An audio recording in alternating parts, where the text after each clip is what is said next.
Swayam Prabha. Digital India. Educated India.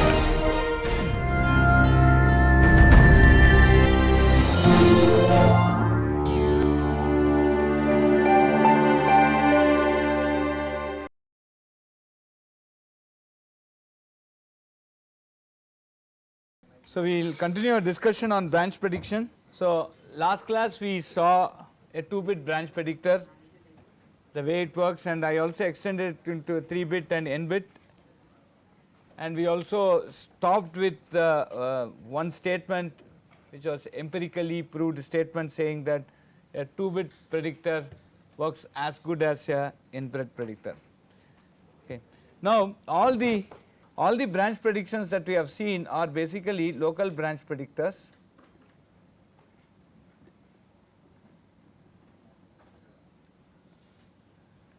They are local in the sense the decision that we make, whether it's a 1-bit predictor or a 2-bit predictor, the decision that I make for a particular branch, whether it is taken or not taken, is based on the performance of that branch, right, in the previous instances of execution. I have not considered any other branch. So if I am looking at a branch which is at say 1005, now the decision I am going to take at some execution of this 1005 branch is based on its behavior in the previous instances. There is nothing, I am not considering something other than this. Now, so is there something else that I can do, and is there some sense in doing that? That is what we will see with what we call as the global branch predictor, right. So should we do something better than this? We just saw some static things like not taken, always not taken, always taken, then we saw a dynamic 1-bit prediction and a 2-bit prediction. But can I do something global? So is there some, is there some compelling reason, or is there some motivation for doing it? Can you come out with some justification of why should I look into something called global branch prediction? What is global branch prediction? The decision that I need to take of a particular branch depends upon other branches that are recently executed. Can you get some examples in favor of this? So can you get me a simple C code? Yes. What is else? Nested for loops. Nested for loops, no. Nested for loops would have worked even with your just not taken or taken. If else statement what? If else will be only one jump, no. The question here is that the decision for 1005 is based on some branches that are close to it. Can you give me a motivational example for this? Very simple example. So I am looking at global branch prediction, that means I am looking at more than one branch. The decision I want to take for a particular branch, say B, depends upon some other branch that has been that has some other branch situated at some other address, right. I identify a branch based on an address, correct. So then what will I decide? For example, I have switch, long since I used this I, correct, and I have case A, case B, which are all conditions, case C, default, and in each I will have a body followed by a break.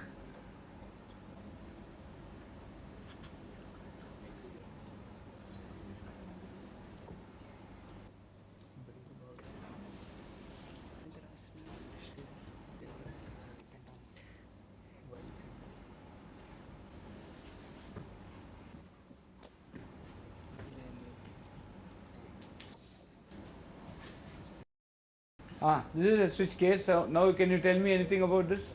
Can you give me a very simple example? Obviousness is the enemy of correctness. Can you give me an obvious example?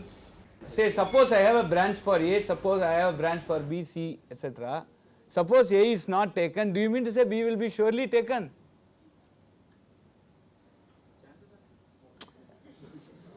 That anyway we have, yeah, that's why we have prediction. What are we gaining there? See, That should be, that's not a, chance is not a motivation, chance has been the motivation already. So chance cannot be further motivation for this. Surely that should happen. See, that motivation is something like there is a case where it is going to absolutely happen. Chance is everywhere there. So let me write this. If I equal to 2, let me say A equal to 0. If J equal to 2, then B equal to 0. Let me say this is branch 1, this is branch 2.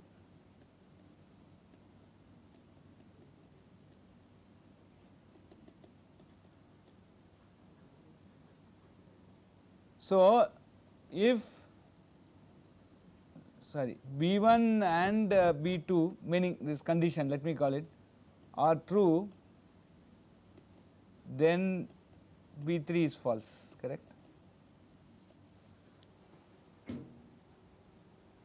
Correct? So, this is a very common code, you can see, very simple code, correct? So, now whether B3 will be taken or not can be inferred from whether B1 was taken, or suppose let us say if the condition is true, I will take it, okay. Let us assume if the condition is true. So, if this condition is true and this condition is true, surely I will know that this is not going to, this is going to be false. So, I can infer something about this third branch depending upon the behavior of branch 1 and branch 2, correct? Fair enough?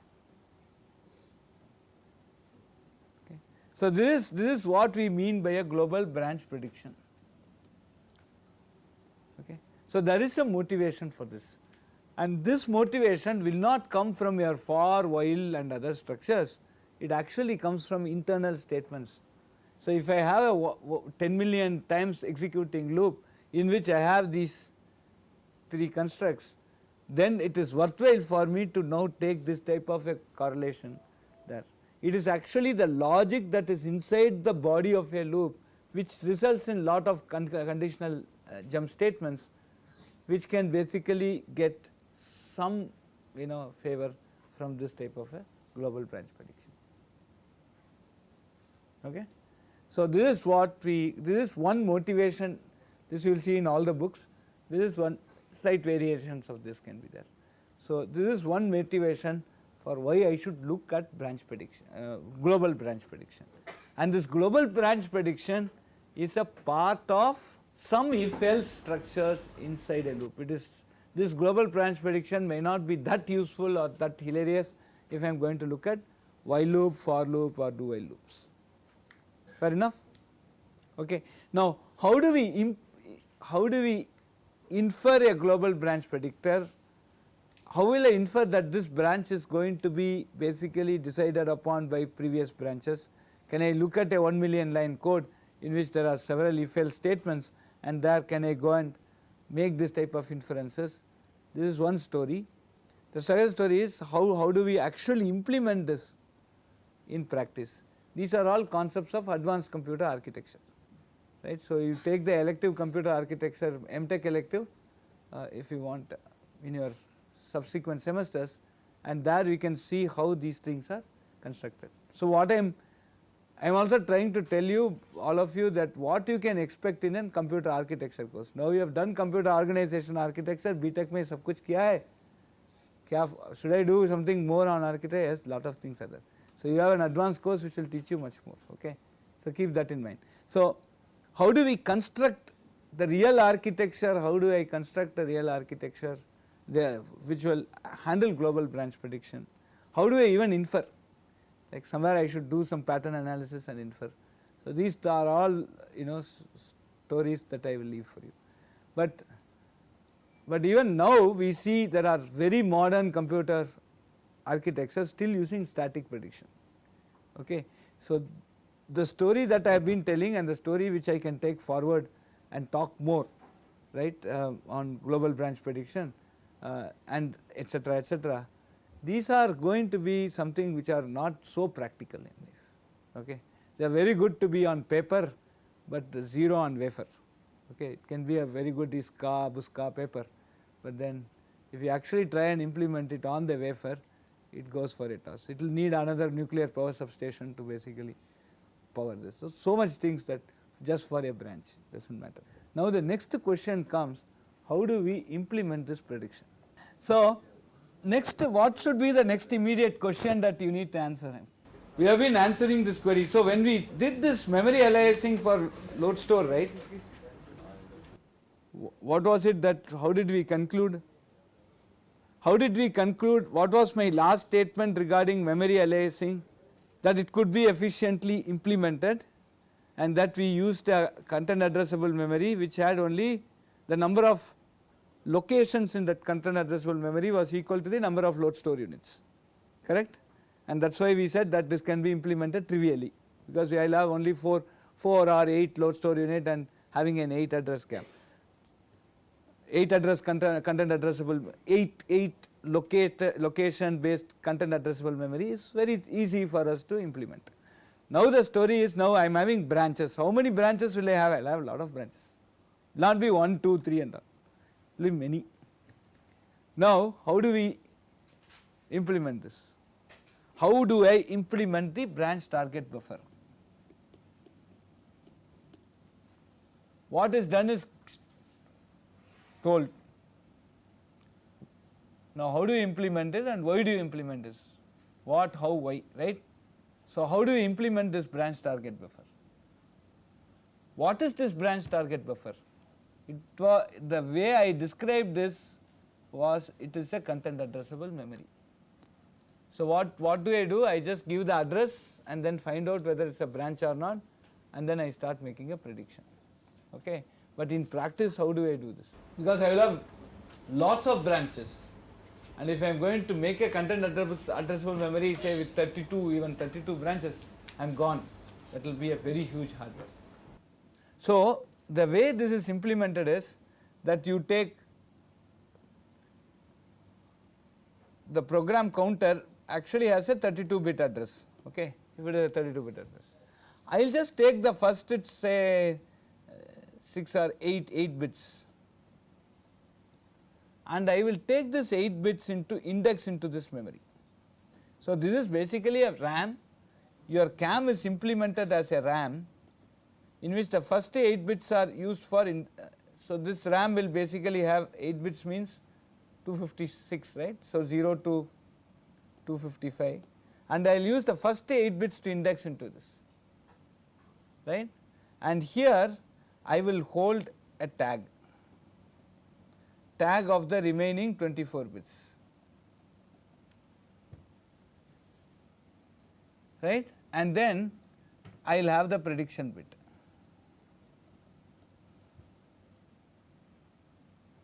So I will have the tag here, I will have the prediction bit. So okay, you are able to get what I am trying to say. So now what will happen is, every time the 8 bits, the last 8 bits of the PC is indexed into it, and you get the data, you get the tag bit, the tag is, you get the tag plus prediction, and if this tag matches this tag, the remaining 24 bits, then we know that this is a, otherwise what we will do, we need to, we'll think it is not a, it's not a branch, and then we will proceed, right. So every time my 8 bits will be taken, for example in this case, and we will index using that 8 bits into this memory, and then get the remaining 24 bits and compare it with the actual 24 bits of the PC, and then if it matches, then it is a conditional jump, otherwise it is not a conditional jump. This is how the CAM is implemented. So this is not strictly a CAM, but this is the easiest way for me to implement, because if I go beyond 32 entries, the CAM becomes very costly to implement. Okay. Now, so what are the problems in this implementation? If two things have the same last 8 bits. Yes, if two things have the same 8 bits, then I will collide, right. Then I have to completely replace this, the previous entry and put here. So if I put, if I want to kill this technique, I put two branch statements exactly 256 apart. So this will replace that, that will replace that. So every time this jump will come, it will not find itself, it will find the other jump, and vice versa. Correct? Able to get this? So I can go, and if I have a direct map like this, I can have a scheme which will basically kill the performance. On the other hand, a compiler which is trying to fine tune this will see that the jumps are not 256 bits aligned. It will also try to check out that these fellows are not 256. So this is another intelligent thing which the compiler can do, so that I could get better branch performance. Are you able to follow?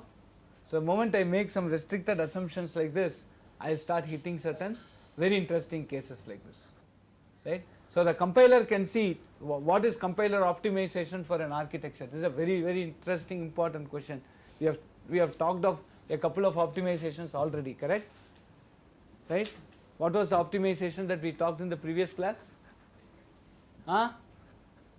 If I have always not taken as a static branch prediction, then a do while statement can be converted to a for or while statement, right? I can. So this was one interesting optimization that we saw in the previous class. Now this is another optimization. I will not put two branches exactly 256 apart if I am having such type of a predictor. The next thing, what should be the next refinement here? What could happen if this process goes and another process comes and sits in the same location, right? One process is completed, the things are freed, another process comes and sits in the same location, and then I start executing it, and then if this branch target buffer is not cleaned, then you go and say that this is a jump instruction. Actually it may not even be a jump instruction. If an entirely new program comes and sits in the same place of the old program, then what we need to do, your entire branch target buffer should be flushed. That means all entries have to be invalidated.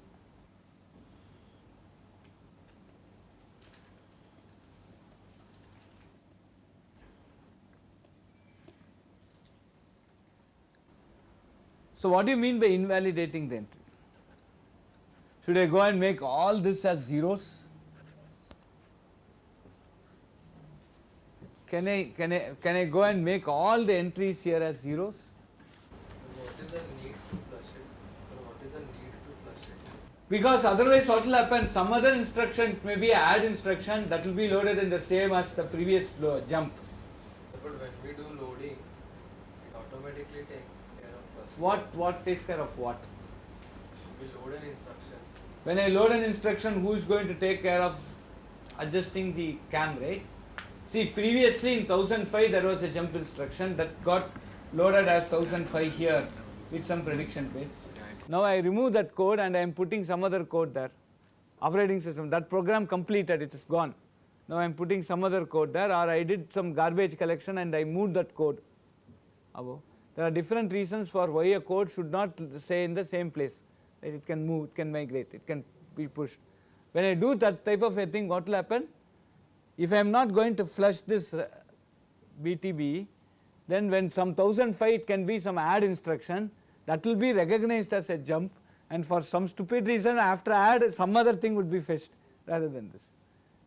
You are getting this? If I don't flush it, then after the add some arbitrary instruction will be fetched. Not only it will be fetched, if that particular instruction is outside your segment, it will give you a segmentation violation. Please understand, correct? The target need not be within the segment, right? It's a new program. So suddenly 1005 go and fetch something in 5000.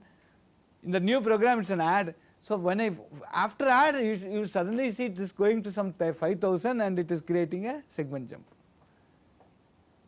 So you are killed. You understand what I am trying to say? So when a particular program finishes, then all of this has to be wiped off. What do you mean by wiped off? It has to be invalidated. How do you invalidate it? Can I go and write all zeros in all the locations? Then it is going to be extremely costly. So in all these type of entities where there is a need for me to invalidate it at some point of time, I will have something called a valid bit. If that valid bit is 0, that means this entry is irrelevant. If the valid bit is 1, then only this entry means. See, so the moment I switch on any hardware, all these entries will be some random zeros and ones, correct. So each one of them will represent some tag or other. But then what will happen? So what we will try and do is that we will go and make this valid bit 0, then we say that all the entries are invalid, right. So for me to flush the BTB, flush the branch target buffer or invalidate the branch every entry, I need to go and set only the valid bits of all these things to 0, then automatically everything will be in place. Rather than going and making all the entries as 0, I go and make the valid bit alone as 0, so that when the process tries to access it next time or the process tries to access it next time, it will end up with a error, okay. So we will also have this valid bit, and that is very, very important. So one thing is to flush the branch target buffer to invalidate all the entries in the BTB, we can use this. And very interestingly, when the system boots up, right, what is the reset value for all? What is the reset value for all? Already when the system boots up, there is lot of activity that is happening in there. That's why when I switch on the system, the initial power is a surge. Initial power consumption is a surge. It actually consumes lot of power, right. So that makes the entire problem very, very complex, okay. So if I am going to say on reset all these tag bits, prediction bit, everything has to become 0, then it will take enormous amount of power for getting this done.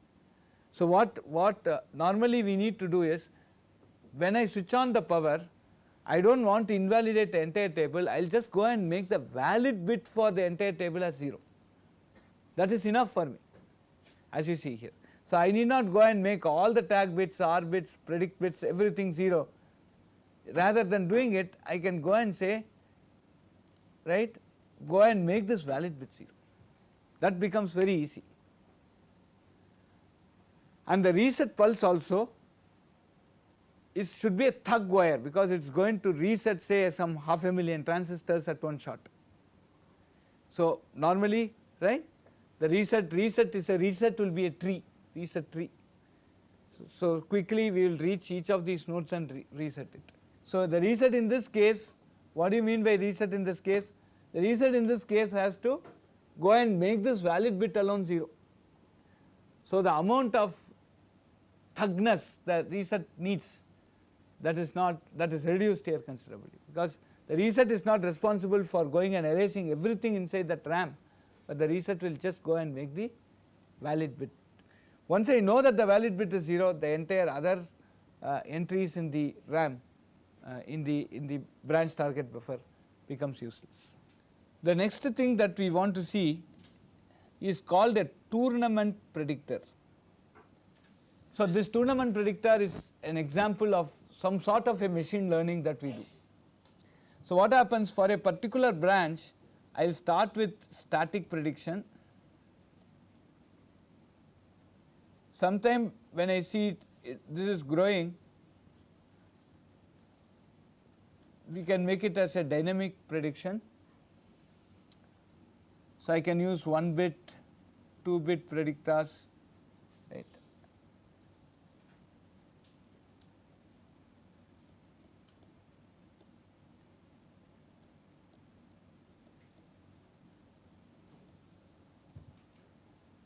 So here itself I can make a 1 bit, then I can if that is not suiting me, I can make it 2 bit. I can go ahead and make it global.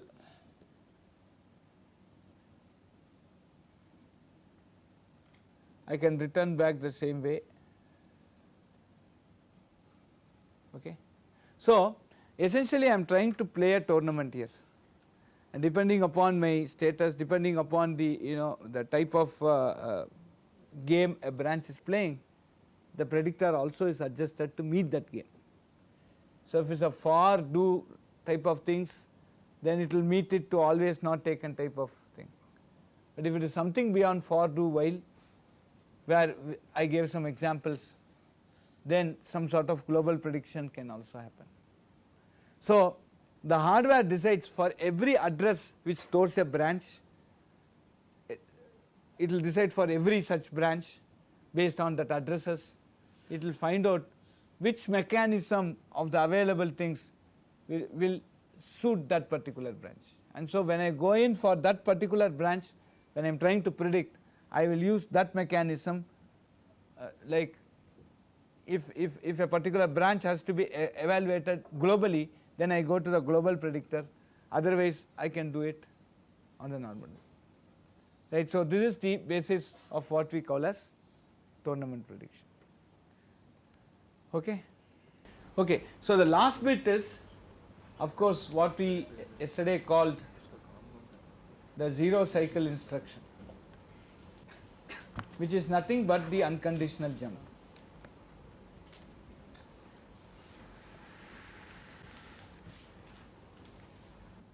Suppose I have like a branch target buffer, I also have an unconditional branch target buffer. In that unconditional branch target buffer, I actually store the branch details and the target address. I store the branch details and the target address. Branch details in the sense my program counter value and the target address. Immediately I will have the target address. So let us say at say some 1015 I have a jump on non-zero statement, jump on non-zero some L1.